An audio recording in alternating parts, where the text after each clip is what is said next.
Fakiran yang hakiki itu adalah rasa takut fakir, rasa takut miskin, rasa takut nggak punya, rasa takut kehilangan harta benda. Itu yang dimaksud kefakiran yang tercela.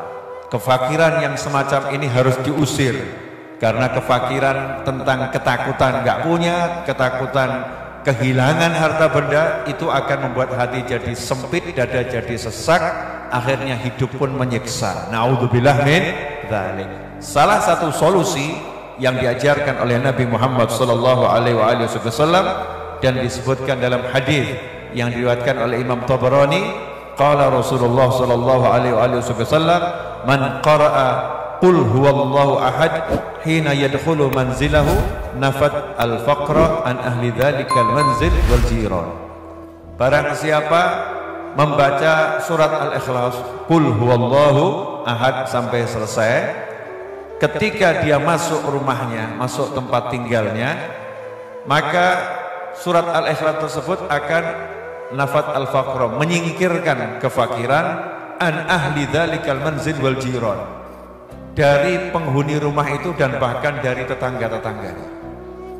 Nah, penghuni rumahnya yang tadinya takut miskin itu akan hilang rasa takutnya, kemudian tetangga-tetangganya yang masih punya rasa takut miskin juga akan hilang rasa takutnya. Berkat apa? Membaca surat Al-Ikhlas ketika masuk rumah. Jadi assalamualaikum, kemudian membaca surat Al-Ikhlas, sholawat, salam, sholawat, Al-Ikhlas. Ini kalau dilakukan maka akan jadi solusi.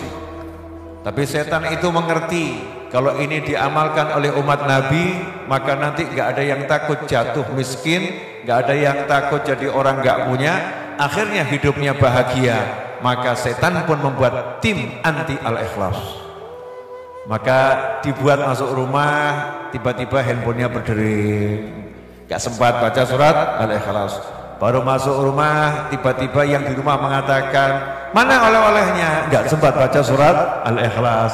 Setan bekerja dengan begitu giat agar kita lupa dan tidak mengamalkan apa yang sudah diajarkan oleh Nabi Muhammad sallallahu alaihi wasallam. Karena itu ikhwani rahimakumullah, sahabatku dimanapun antum berada, amalkan ini dan ajarkan kepada yang lain, maka insya Allah akan menjadi apa? Solusi. Ya, insya Allah akan menjadi solusi. Insya Allah akan menjadi solusi. Nah, solusi apa? Solusi yang pasti, bukan solusi yang akan menimbulkan masalah lagi. Baca surat Al-Ikhlas, maka manfaatnya bukan hanya untuk kita, tapi untuk seluruh yang tinggal di rumah, bahkan tetangga-tetangganya. Hikmah yang kedua adalah, kalau yang di rumah sudah nggak takut miskin, yang di rumah nggak takut kehilangan harta benda, maka seisi penghuni rumah itu ada di jannah, surga itu. Baiti jannati, rumahnya jadi surga, karena manusia-manusia nggak urusan sama dunia, ya nggak urusan sama dunia, hatinya sudah kaya raya, hatinya sudah merasa puas dengan karunia Allah Ta'ala, hatinya sudah merasa senang dengan pemberian dari yang maha kaya, sehingga ia pun merasakan hidup bahagia. Bayangkan kalau sebaliknya, yang di rumah itu merasa takut kehilangan, merasa takut gak punya, merasa takut nanti gak terpenuhi hajatnya, maka sikapnya kepada suaminya, sikapnya kepada istrinya, sikapnya kepada anaknya penuh dengan rasa cemas, ya penuh dengan rasa yang gak enak. Sebelum masuk neraka, naudzubillah min dzalik, sebagai amanah Allah wahyukan, la in syakartum la azidannakum wa la in kafartum inna azabi lasyadid. Siapa yang kufur, ingat siksa Allah sangat pedih.